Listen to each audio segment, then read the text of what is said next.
wa kulinganishwa kama yeye.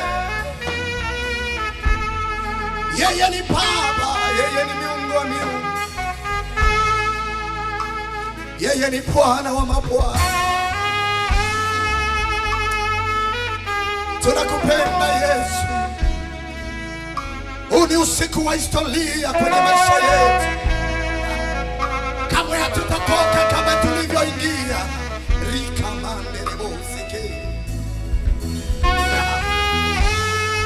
Unaweza ukamwinulia Bwana mikono yako ya juu kama ishara ya kusarenda.